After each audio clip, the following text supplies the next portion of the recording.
Bismillah. Bismillah. Bismillahirrahmanirrahim. Assalamualaikum warahmatullahi wabarakatuh. Waalaikumsalam warahmatullahi wabarakatuh. Alhamdulillahirrabbilalamin. Senang sekali kita bisa berjumpa lagi di hari Sabtu malam. Saya izin jika tidak dapat membuka kamera, tapi mudah-mudahan Bapak Ibu sekalian bisa mendengar suara saya dengan jelas ya. Amin amin ya rabbal alamin. Nah, alhamdulillah seperti biasa di hari Sabtu, tepatnya kita di malam Minggu untuk waktu Indonesia dan masih sore juga nih menjelang sore bagi teman-teman yang berada di Kairo dan sekitarnya. Alhamdulillah kita bisa bertemu lagi, berkumpul lagi untuk ngaji bersama kajian hadis Arba'in bersama dengan Ustadz kita, Ustadz Furqon. Alhamdulillah Ustadznya sudah hadir di tengah kita. Assalamualaikum Ustadz Furqon. Waalaikumsalam warahmatullahi wabarakatuh. Gimana? Semua sehat Bagaimana semua ya? Ustadz kabarnya hari ini? Alhamdulillah semuanya baik-baik saja, sehat ya. Semoga para penyimak, para pendengar bisa uh, selalu dalam keadaan sehat. Amin amin ya rabbal alamin. Amin, amin ya robbal alamin. Nah, teman-teman, Bapak Ibu sekalian, seperti biasa kita masih membahas tentang kajian-kajian melalui hadis Arba'in. Sudah banyak sekali hadis-hadis yang kita ulas bersama, kita kaji bersama, dan juga kita dalami ambil hikmahnya. Nah, bagi teman-teman yang ketinggalan, kira-kira hadis apa aja sih yang sudah kita bahas di ngaji online setiap hari Sabtu ini bersama dengan Ustadz Furqon? Teman-teman bisa kunjungi YouTube-nya Kajian Kampung Syariah.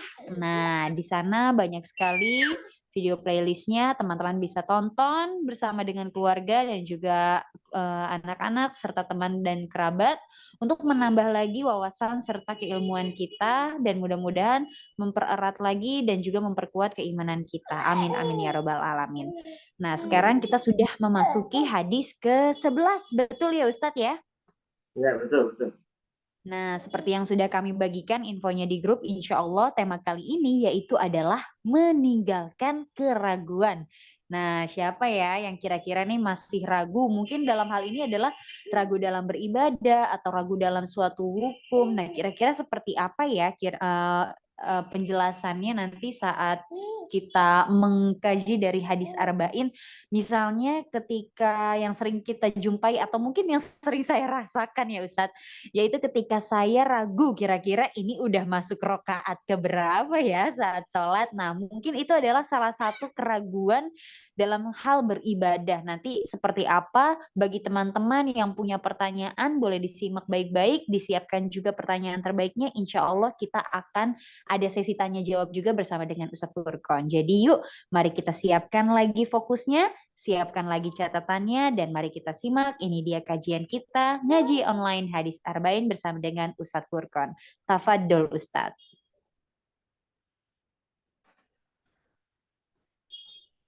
Ya bismillah. Bismillahirrahmanirrahim. Alhamdulillah. Alhamdulillah wassalatu wassalamu ala Rasulillah wa ala alihi wa sahbihi wa mawala amma ba'd. Segala puji hanya bagi Allah Subhanahu wa taala yang telah memberikan kita banyak nikmat-nikmatnya yang tak terbatas, tak terhingga, tidak bisa kita hitung satu persatu. Bahkan nikmatnya tersebut, nikmat Allah Subhanahu wa taala itu per detik pun itu kita nikmati ya. Bila ada bilangan atau waktu yang lebih kecil daripada detik, maka itu tidak terlepas ya dari sebuah nikmat dari Allah Subhanahu wa taala.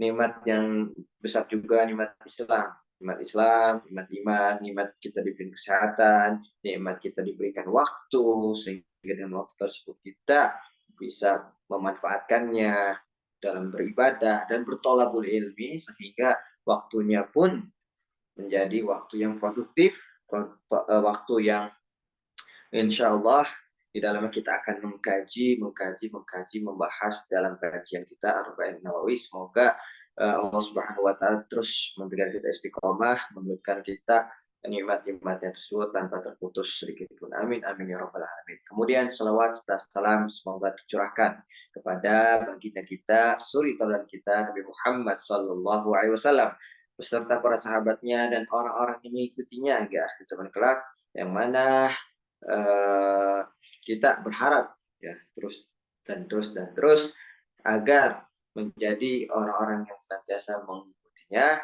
berada di atas sunnah Nabi Muhammad SAW, sehingga kita dikumpulkan pada hari kelak, yaitu hari Yaumul Qiyamah, dengan para Nabi, dengan Nabi Muhammad SAW dan orang-orang soleh. Amin amin ya rabbal alamin. Kemudian selanjutnya di sini insya Allah pada pertemuan ini, pertemuan yang ke-12, hadis yang ke-11 ya. Pertemuan ke-12, alhamdulillah Allah mengizinkan, menghendaki bagi kita, memberikan hidayah bagi kita untuk terus mengkaji dalam kajian Kampung Syariah ini, yaitu dengan tema yang baru di sini, tema tentang meninggalkan keraguan. Ini hadis yang ke-11 dari hadis Al-Arba'in An-Nawawiyah.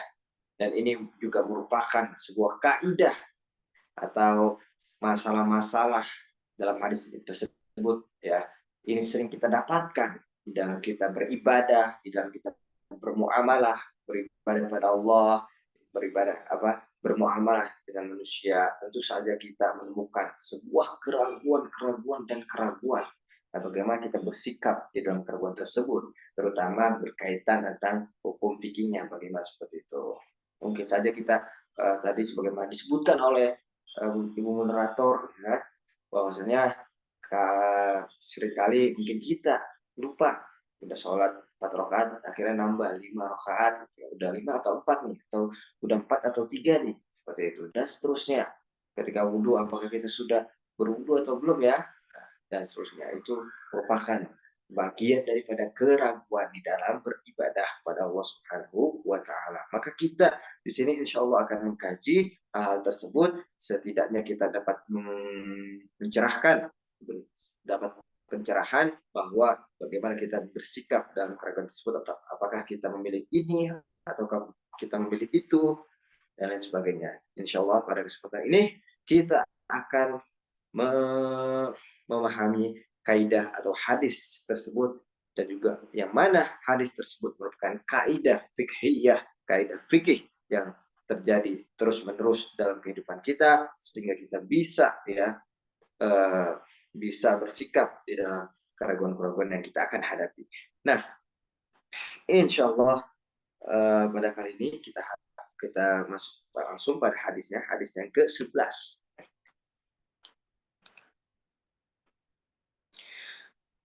Bismillahirrahmanirrahim. Allahumma fa'alna kalamtana wa alimna ma yanfa'una wa zidna ilma. An Abi Muhammad bin Al-Hasan bin Ali bin Abi Talib sifti Rasulillah sallallahu alaihi wasallam wa rihalatihi radhiyallahu anhuma. Qala hafidtu min Rasulillah sallallahu alaihi wasallam da' ma yuribuka ila ma la yuribuk. Kata dari Abi Muhammad Al-Hasan bin Ali bin Abi Talib. Ya. Hasan anaknya siapa? Ali bin Abi Talib. Jadi siapa? Cucunya Nabi Muhammad SAW. Cipti Rasulullah SAW. Namanya Al-Hasan. Atau kunyanya Abi Muhammad. Waraihanatihi. Raihanah itu ya kayak kurratu ayunnya lah. Kayak kurratu ayun, penyenangnya Nabi. Gitu. Cucunya Nabi gitu kan. Menjadi buah hatinya Nabi. Radhiyallahu anhuma. Semoga Allah Subhanahu wa Ta'ala meridhoi keduanya. Meridhoi siapa? Muhammad bin Hasan, Al-Hasan, ya kan? Kemudian juga meridhoi Ali bin Abi Thalib, karena ini dua. Semoga Allah meridhoi keduanya. Waraihanati itu dari kata royaha, ya. Royah, yaitu suatu hal yang membuat kita tenang. Itulah diibaratkan dalam hadis ini, cucu itu, cucunya soleh, pastinya ya kan, Al-Hasan, cucunya Nabi, membuat Nabi senang gitu. Qal, siapa berkata, yaitu Al-Hasan bin Ali. Hafidtu min Rasulillah sallallahu alaihi wasallam. Aku hafal dari Nabi Muhammad sallallahu alaihi wasallam. Jadi Nabi ketika bermuamalah dengan anaknya, dengan cucunya, tentunya ini beliau mengajarkan pelajaran-pelajaran yang berharga sehingga diingat oleh anak dan cucunya. Kata Nabi apa? Da' ma yuribuka ila ma la yuribuka.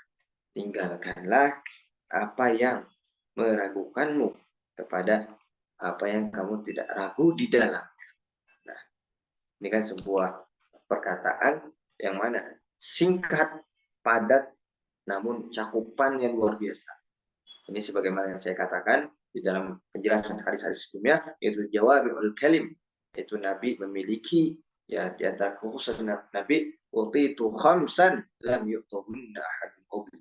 Aku diberikan 5 keistimewaan yang mana 5 hal tersebut tidak diberikan oleh yang lainnya, oleh para nabi dan rasul yang lainnya. Yaitu apa? Nusirtu birra'bi nasirati syah, yaitu Nabi ketika ingin jihad itu Allah Subhanahu wa taala menurunkan rasa takut kepada musuhnya. Musuhnya sebelum datang itu sudah dikasih rasa ketakutan sebelum datangnya Nabi selama sebulan. Nah, jadi musuh-musuh orang kufar itu sudah dikasih apa? Sudah dikasih khawatir, gitu, rasa takut pada kaum muslimin pada itu. Kemudian yang kedua juga diantaranya ya, waktu itu jawamil kalim, yaitu aku juga diberikan sebuah kata-kata, ya. Jadi kata-kata yang keluar dari lisan Nabi Muhammad SAW itu adalah kata-kata yang ringkas, padat, namun artinya sangat dalam. Ya. Nah, inilah yang seharusnya dicari, harusnya dipelajari. Ya, kalau kita dalam bahasa Arab ada ilmu balaghah. Ilmu balaghah itu ilmu tentang kesastraan.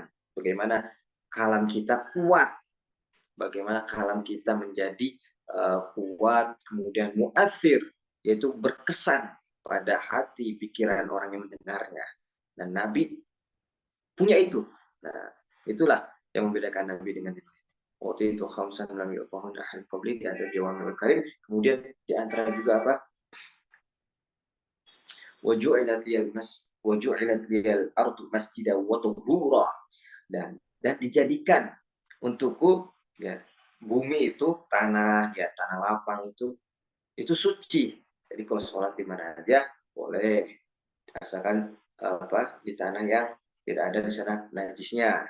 Ya, jadi itu kemudahan bagi umat Nabi Muhammad SAW. Kita ada pensyariatan syarat tayamum. Tayamum juga itu termasuk apa namanya, kita bersuci namun dengan turab, dengan debu, ya kita bersuci dengan debu.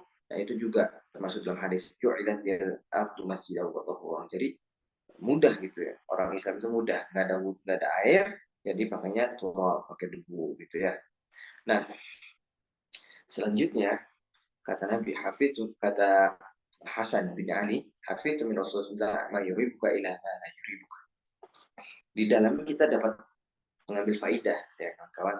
Di sini kalau kita artinya di sini bisa dilihat oleh kawan-kawan sekalian, tinggalkanlah yang meragukanmu dan ambillah yang tidak meragukan. Ini kan kata-katanya sangat dalam ya kan, sangat dalam sekali ya, bisa mencakup ta'amul, bisa mencakup bergaul dengan sesama manusia, bisa mencakup juga sifatnya itu beribadah kepada Allah Subhanahu wa taala ya di dalam semua aspek. Nah, kata-katanya apa? Ringkas namun padat dan maknanya dalam, semuanya dibahas dalam kata-kata yang ikhtisar, mukhtasar itu apa namanya? Secara apa? Ringkas. Nah, yang kita ambil mungkin faidah dari hadis ini adalah macam-macam keraguannya. Misalkan saya khususkan keraguan dalam pembahasan kita, pembahasan fikih ya. Keraguan pembahasannya itu adalah pembahasan fikih, yaitu kaidah kubro, yaitu kaidah yang besar, yang asas, yaitu apa namanya, al-yaqin la yuzalu bisyak. Sebuah keyakinan itu tidak dapat dihilangkan dengan sebuah keraguan. Jadi kalau kita punya keyakinan, ada yang datang dan itu menciptakan sebuah keraguan dan memasukkan pada hati kita sebuah keraguan, maka apa? Buang yang ragu ini. Kita tetap bersama yang yakin. Gitu. Nah, ya yakin tuh, ya yakin itu misalkan di dalam toharo misalkan. Nanti saya akan sebutkan kembali. Misalkan orang sudah sholat zuhur belum ya? Tadi saya sudah sholat zuhur belum ya? Nah, itu keraguan. Kemudian kita akan kembalikan pada keyakinan. Yakinnya apa? di sini diibaratkan yakinnya itu apa? Al aslu apa namanya? Lam yusolli. Asalnya itu dia belum sholat. Jadi semua manusia itu ya atau kaum muslimin itu aslinya belum sholat kecuali dia sholat dan yakin. Maka yang diambil apa keyakinan dia sudah sholat. Tapi kalau dia ragu apakah sudah sholat atau belum, maka datang keraguan kepada dia kan. Kemudian setelah datang keraguan, maka kita diperintah untuk apa? Untuk berpegang kepada keyakinan. Keyakinannya apa? Semua kaum muslim itu asalnya belum sholat ya. Ketika dia ragu, jadi apa? Jadi dia wajib untuk sholat lagi, bukan sholat lagi ya, namanya wajib untuk sholat gitu ya. Kalau dia udah yakin, udah sholat udah. Tapi kalau dia ragu, maka asalnya dia belum sholat seperti itu. Nah, itu saya akan sebutkan kembali. Nah, selanjutnya di sini macam-macam keraguan dalam hukum fikih. Jadi macam-macam keraguan dalam hukum fikih. Yang pertama, hal yang meragukan, yang asalnya haram kemudian datang keraguan, misalnya hewan yang diburu, haram hukumnya dimakan sebelum disembelih. Jadi kalau zaman dulu kan ada hewan anjing, ya kan, yang mana dia dilatih untuk berburu, untuk mengincar musuhnya, bagaimana cara memburu, itu diajarkan itu hewan-hewan anjing itu. Nah, iya, habis itu setelah anjing ini dilatih, kemudian dia disuruh ke hutan untuk mencari santapan. Misalkan anjingnya besar gitu ya, menyantap apa rusa dan lain sebagainya. Dilukai rusanya sampai dia tidak bergerak gitu. Tidak sampai mati ya. Kalau sudah mati gara-gara apa? Gara-gara tersebut itu namanya sudah jadi bangkai. Tapi ini tidak, karena dia sudah terlatih, akhirnya dia hanya melukai, tidak sampai membunuh. Ketika rusa tersebut sudah mati, sudah tidur, sudah tergeletak di atas tanah itu, tidak berdaya, tapi dia masih hidup. Nah, disitulah kita ambil, kemudian kita sembelih. Nah, itu bakal menjadi sah, gitu ya. Nah, kalau dia lupa sebelum sebelum makan dia tidak menyembelih. Nah, ini kan tidak boleh. Jadi memakan hewan yang belum disembelih itu adalah tidak boleh ya. Kecuali misalkan hewan-hewan yang melaut, misalkan nggak perlu lagi untuk disembelih. Seperti ikan, udang nggak perlu untuk disembelih. Nah, misalkan hewan yang diburu, haram hukumnya dimakan sebelum disembelih. Jadi dia haram hukumnya ya sebelum disembelih. Jadi dia ragu nih, ketika udah ditangkap mau makan, tadi saya sudah nyembelih dengan nama Allah atau belum ya? Nah, itu datang keraguan, maka pindah pada asalnya. Asalnya itu apa? Asalnya semua hewan yang belum ya disembelih itu adalah haram. Ini kalau ya ini apa? Kembali pada keyakinannya, yaitu belum disembelih. Jadinya apa? Jadi haram untuk dia untuk memakan makanan tersebut. Jadi dia tinggalkan karena dia syak. Aslinya apa? Dia belum menyembelih. Oh dia ragu apakah dia sudah disembelih atau belum? Kembali pada asalnya. Jadi dia belum menyembelih. Nah, itu keyakinannya, itu al-yakin. Makanya keraguan tidak akan meniadakan apa? Keyakinan. Kita kembali pada yakinnya, yaitu apa? Dia belum menyembelih. Lam yudhi atau lam yuzaki. Dua, hal yang meragukan yang asalnya wajib. Asalnya wajib ya. Seperti sholat 5 waktu atau membayar hutang.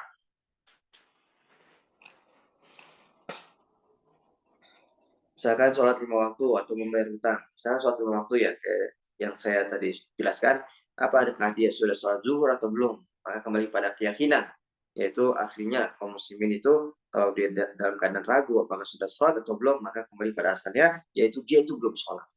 Gitu. Atau di dalam bermuamalah pada manusia, dia misalkan hutang 2 juta atau 200 ribuan. Apakah dia sudah bayar atau belum ya? Perasaan belum, kemarin udah bayar. Kemudian ditanya kepada pemilik ini ya, yang ngasih hutangnya itu, Saya udah bayar belum yang kemarin ya? Wah, saya juga nggak tahu nih. Maka kembali pada asalnya, yaitu apa? Yaitu al-yakin. Yakinnya apa? Bahwasanya dia ya atau semua manusia ketika dia berhutang dan dia lupa apakah dia sudah melunasi atau belum, maka apa? Kembali pada asalnya, pada keyakinannya. Asalnya semua yang punya hutang kemudian rugi, kemudian apa? Kemudian dia lupa. Asalnya apa? Asalnya dia belum membayar hutang. Jadi dia bayar hutang. Maka itu kembali kepada asalnya, kembali pada keyakinannya. Kemudian yang ketiga, misalkan hal yang meragukan, yang asalnya mubah, ya seperti apa yang terjadi pada Nabi ya, Nabi Muhammad SAW, beliau tidak mau memakan sebuah kurma, ya. Khawatir kurma itu adalah kurmanya sedekah. Dalam hadis, ya, Nabi Muhammad SAW waktu itu mau tidur, ya, kemudian ketemu apa? Ketemu sama kurma dekat ininya, tempat tidurnya itu. Ini kurma siapa nih? Nah, jangan-jangan nih kurma merupakan kurma sodakoh. Kalau lah kurma tersebut adalah kurma sodakoh, ya maka tidak boleh bagi Nabi untuk memakannya karena haram bagi Nabi untuk memakan harta sedekah dan keluarganya ya. Ya, jadi kata Nabi, wah ini kurma siapa nih? Nah, di sini juga menjadi pokok pembahasan. Dak mayuri buka ilama layuri. Tinggalkan apa yang ragu kepada apa yang kamu tidak ragu. Ragu nih, kurma siapa nih? Makan aja, makan. Uh, tapi apa? Kembali pada keyakinan. Yaitu apa? Nabi bahwasanya di sini ya, di sini tidak mayuri buka ilama layuri berarti apa? Uh, ketika Nabi sebenarnya memakan korban tersebut sebenarnya itu boleh-boleh saja gitu ya. Tapi karena waraknya Nabi Muhammad SAW ingin menjaga daripada syubhat, maka apa? Maka Nabi tinggalkan yang ragu itu ya. Jadi yang ragu ditinggalkan kemudian kepada keyakinan. Keyakinan apa itu? Yaitu Nabi itu diharapkan untuk memakan sedekah. Jadi anggapannya wah harta apa korma tersebut apa haram bagi Nabi untuk dimakan. Jadi sini al yakin la yuzalu bisyak. Keyakinan tidak akan dihapus dengan sebuah keraguan.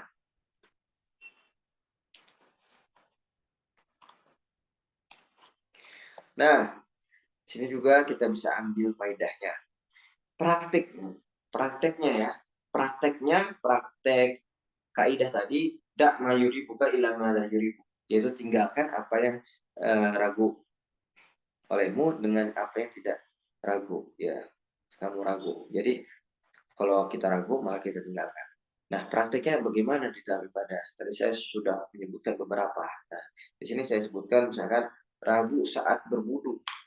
Nah, ragu saat berwudu. Bagaimana itu? Kalau kita ragu nih saat berwudu, misalkan ada wudu belum ya? Nah, bagaimana tuh hukumnya? Maka di sini saya beberapa ya.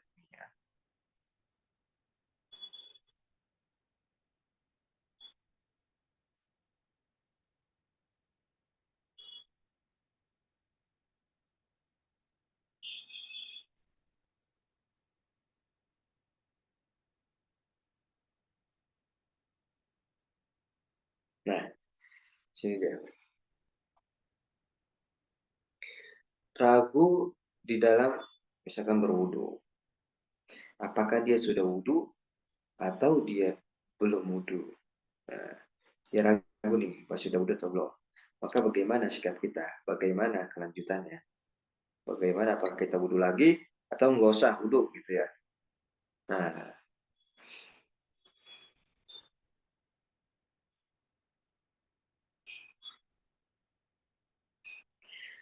idza tawadda syakhsun fa innahu yakun mutatahhiran mu'ahhalan li ada'i shalah wa yastamir ala wudu'i yusalli bihi ma dama lam ya'lam yaqinan aw yaghlibuhu dhannun annahu qad hadatsa minhu ma yanqudu al-wudu fa innahu yastamir tahiran wa yastamir wudu'uhu qa'iman.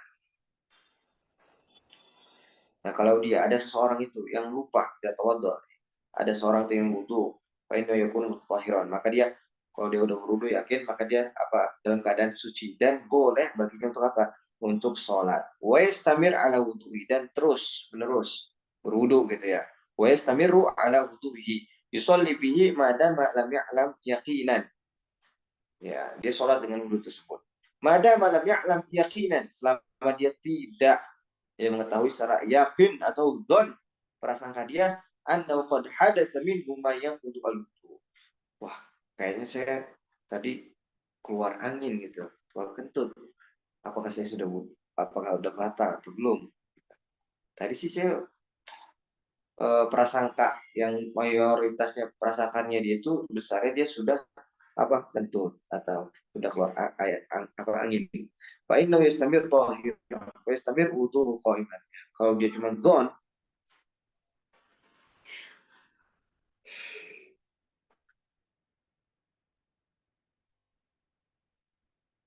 kalau dia cuman hanya keraguan biasa gitu, udah atau belum, udah ada atau belum, maka kembali pada keyakinannya. Keyakinan itu apa? Dia sudah kembali keyakinannya itu apa? Dia ala toharo, karena dia yakin sudah berwudu. Nah, suatu keraguannya dalam hal ini apa? Yaitu keraguan dia apakah tadi sudah kentut atau belum, sudah hadas atau belum.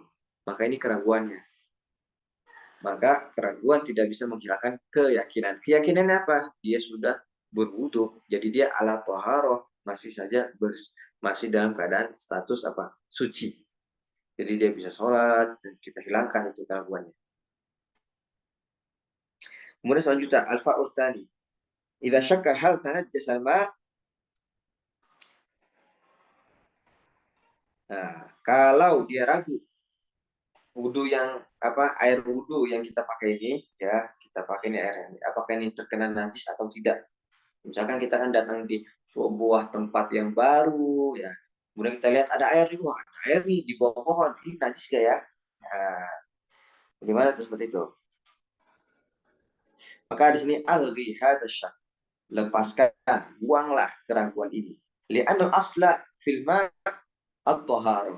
Karena asal kaidahnya di dalam semua air, kita temu air sungai, air di dalam drum, kemudian air di samping rumah kita, gitu ya, di belakang rumah, depan dan sebagainya, itu selama kita tidak tahu di situ ada kenajisan, maka pada asalnya itu toharoh, yaitu suci air tersebut, dan kita bisa memakai air tersebut untuk berwudu, mandi dan sebagainya, gitu ya.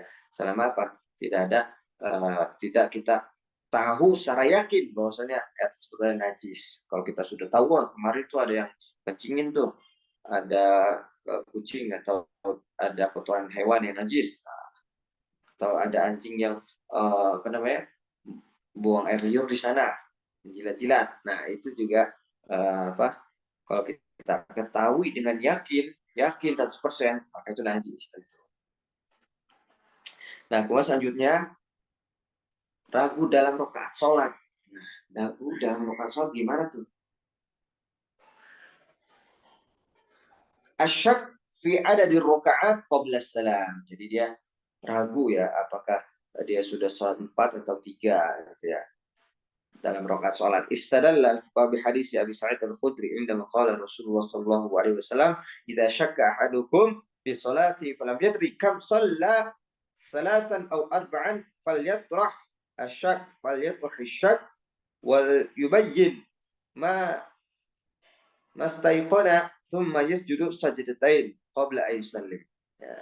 Jadi apabila kata Nabi di sini ada hadisnya nih, idza syakka ahadukum, apabila di antara kalian ada yang sholat, kemudian dia enggak tahu apakah dia sholat 3 atau 4 rakaat, sholat juga misalkan kan, sholat salasan au arba'an falyatrah syak wal yabin atau wal yubayyin mastaiqana thumma yasjud. Buang saja keraguan ini. Ya, buang saja keraguan ini. Wal yubayyin ya.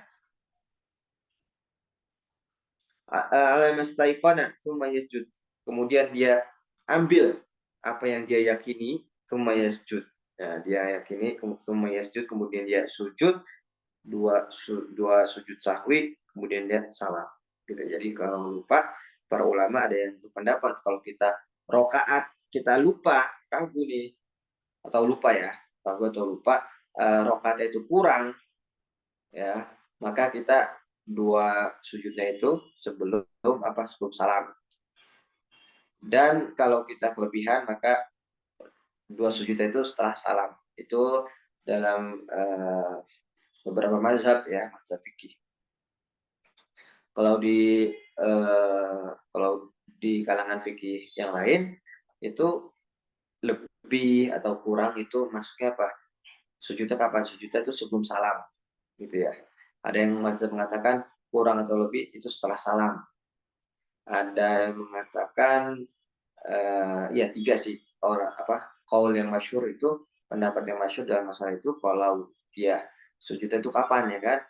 Kalau dia lupa, apakah ada sholat 3 atau 4, atau dia itu kelebihan, lupa kelebihan ya, rangkaian sholat, atau kekurangan rangkaian sholat selama itu bukan rukun. Ya, kalau dia bukan rukun, maka dia tidak mengapa untuk ditinggalkan, dan dia sujud saja tetap sahwi. Kalau kurang maka di sebelum, kalau lebih maka di sesudah. Ya. Nah,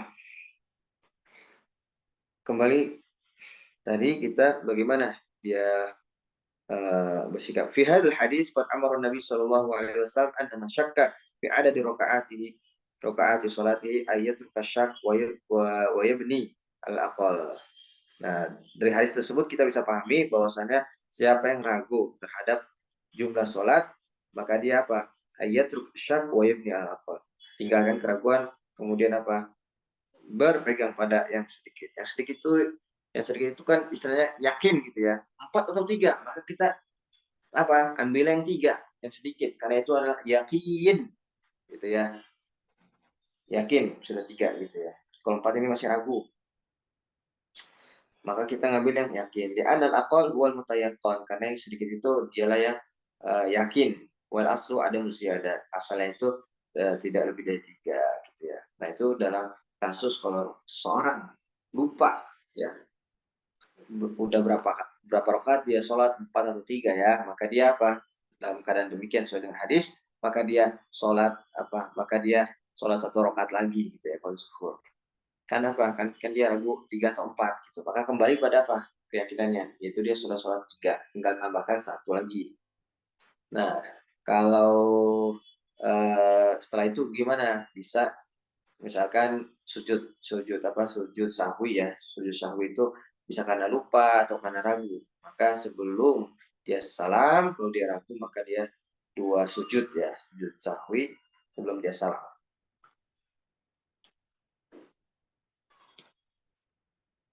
Syak fi dukhuli waktu sholat. Dia ragu apakah sudah masuk waktu sholat atau belum nih. Udah sholat asar nih, ragu nih, udah masuk sholat asar belum ya? Karena nggak ada yang azan mungkin di negara Eropa dan sebagainya, nggak kedengeran gitu. Maka bagaimana? Walaysa lahu ayyusalli hatta yathbut 'indahu dukhul waqt. Nah, tidak ya diizinkan dia itu kalau misalkan ragu belum ya, udah masuk sholat belum ya, maka dia tidak boleh sholat kecuali setelah dia itu yakin, benar-benar yakin bahwasanya sudah masuk sholat gitu ya. Ya, mungkin itu saja yang sedikit ini. Mudah-mudahan di sana ada faidah yang kita petik untuk kita semua. Minimal kita mengamalkan apa yang kita pelajari di sini. Dan sekian, saya berikan kembali kepada Ibu Moderator, silakan. Baik, terima kasih atas penjelasannya Ustadz Furqon. Masya Allah ya, Bapak Ibu sekalian, teman-teman semuanya, kita dapat mengambil pelajaran baru lagi nih. Tentunya namanya manusia pasti tidak lepas dari namanya lupa dan juga mungkin rasa ragu. Nah, alhamdulillah tercerahkan kembali ya. Jadi tadi sudah ditekankan juga oleh Ustadz Furqon bahwa kalau kita ragu, balik lagi ke asalnya. Nah, tadi sudah dijelaskan juga banyak sekali contoh-contoh dan mungkin hal-hal yang sering kita jumpai. Nah, sekarang mari kita buka sesi diskusi dan tanya jawab. Bagi Bapak Ibu yang ingin bertanya, silahkan tulis pertanyaannya di kolom chat. Nanti insya Allah akan kita bacakan, atau mau bertanya langsung juga bisa, silakan untuk membuka kamera dan juga mikrofonnya. Nah, teman-teman kalau misalnya ragu boleh silahkan chat langsung ke hostnya, Ibu juga boleh ya. Oke, kita tunggu dulu sambil menunggu Bapak Ibu sekalian menitipkan pertanyaannya. Saya ingin membacakan dulu nih pertanyaan yang sudah ada dan sudah masuk di kami ya. Bismillahirrahmanirrahim. Assalamualaikum warahmatullahi wabarakatuh.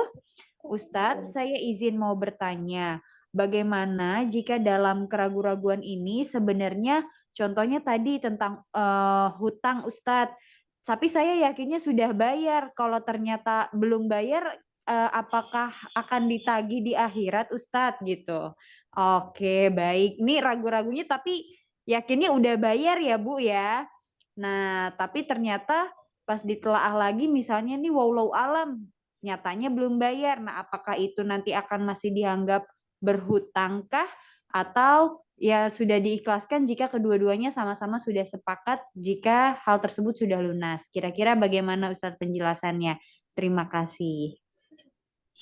Ya, pertanyaan yang bagus, yang mungkin banyak ya terjadi di masyarakat kita. Bagaimana misalkan kalau kita punya hutang dan hutang yang tersebut kita ragu apakah sudah dibayar atau belum, atau di sini dalam kasus ini dia yakin sudah dibayar begitu ya, yakin sudah dibayar gitu. Tapi dengan seiringnya waktu ternyata dia belum bayar gitu ya. Apakah ditagih di akhirat gitu ya. Orangnya udah meninggal juga ya kan, orang yang punya hutang misalkan. Nah, apakah ditagih? Nah, ini kalau urusannya adalah pada manusia, itu dosa-dosa ya pada manusia tidak akan Allah Subhanahu wa taala yang memiliki kehendak untuk memaafkan dan sebagainya. Tapi yang memiliki hak tersebut adalah orang yang bermuamalah dengannya. Itu manusia gitu ya. Kalau kita punya hutang pada atau punya salah ya kepada orang tersebut, atau ada hak-hak yang kita lalaikan, maka kata Allah Subhanahu wa taala, maka itu wajib untuk untuk meminta maaf kepada orang yang kita ganggu, kepada orang yang kita zolimi gitu ya. Itu tidak ada lain kecuali dengan hal tersebut. Sama juga seperti misalkan taubat gitu ya. Orang taubat pada taubat maksiat, ya, enggak sholat gitu ya. Itu itu kita urusan dengan Allah Subhanahu wa taala. Tapi kalau urusan dengan harta, dengan hak-hak manusia gitu ya, maka itu syarat taubatnya itu adalah dengan kita meminta maaf kepada sahibul hak, pada haknya, kepada pemilik haknya. Begitu juga dengan hutang. Ketika kita punya hutang, kita yakin sudah bayar, tapi ya orang tersebut sudah meninggal duluan, orang yang punya hutang. Nah, dia yakin tuh udah bayar, tapi ternyata dia belum bayar.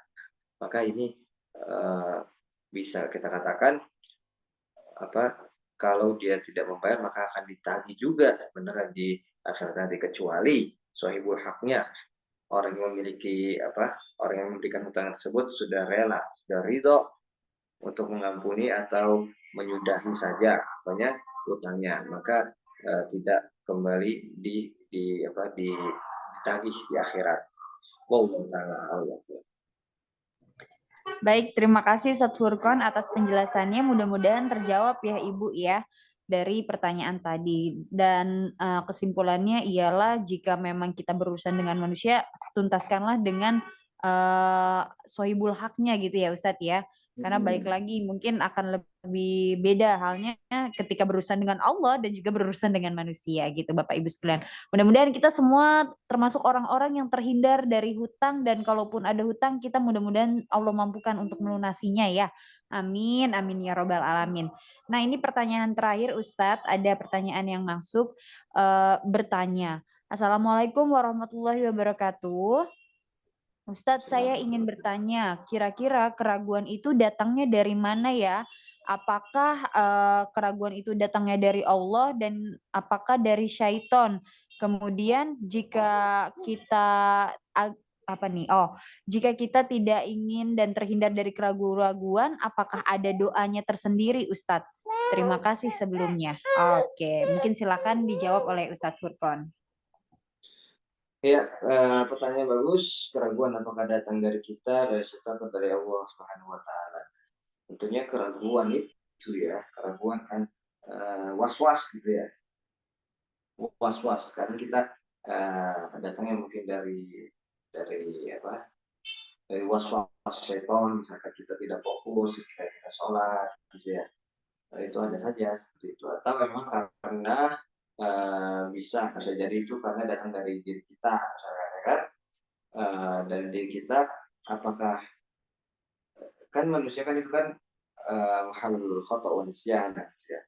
Itu tempatnya itu kesalahan dan juga tabiatnya itu adalah lupa, sering lupa, nasia. Dari kata insan itu manusia itu dari kata nasia, yaitu pelupa. Jadi manusia itu adalah sebenarnya tabiatnya itu adalah pelupa. Artinya wajar saja bila mana dia lupa gitu ya.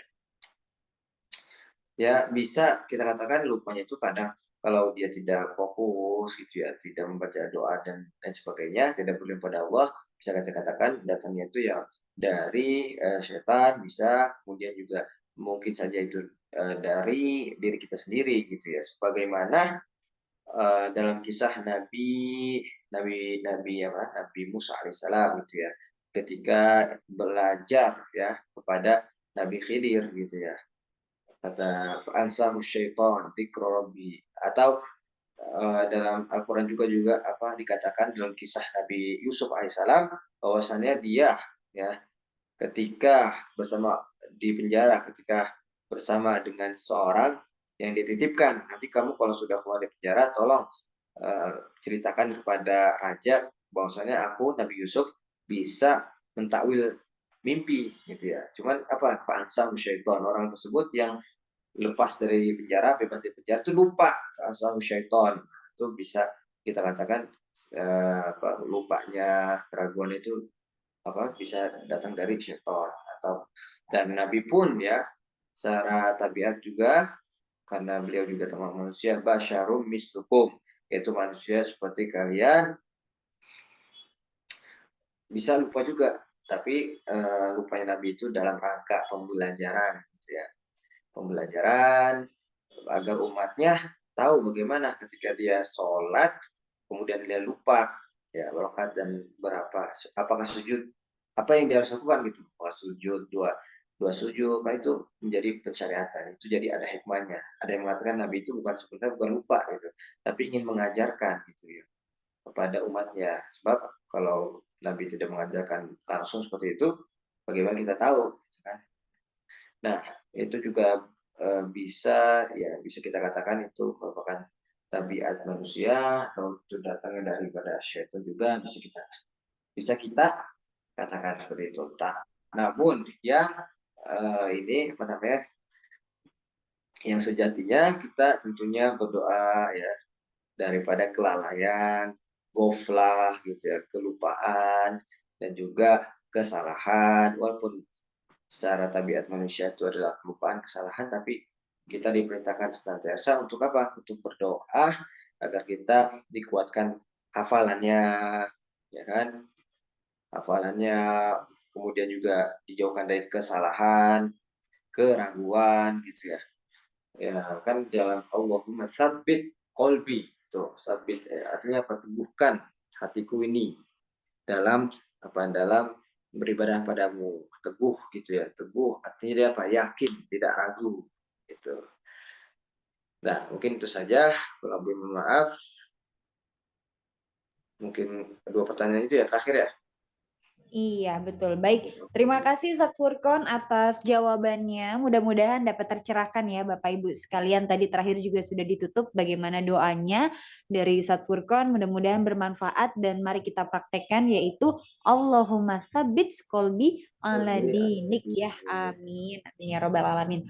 Baik Bapak Ibu sekalian, terima kasih sudah hadir langsung di Zoom kami dan juga teman-teman yang hadir di streaming. Terima kasih banyak. Pastinya kami ucapkan mudah-mudahan kita semua selalu diberikan hidayah dan dan juga rasa semangat untuk terus mengkaji ilmu-ilmu Allah. Kita perluas lagi wawasan Islam kita serta keimanan dan juga ketakwaan kita dengan selalu menerapkan hal-hal Islam dan juga syariah dalam kehidupan kita sehari-hari. Amin amin ya robbal alamin.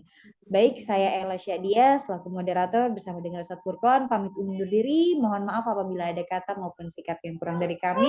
Sampai jumpa di kajian online Hadis Arba'in berikutnya di setiap Sabtu jam 19.30 waktu Indonesia Barat. Saya Ella Syadia pamit undur diri. Wassalamualaikum warahmatullahi wabarakatuh. Waalaikumsalam warahmatullahi wabarakatuh.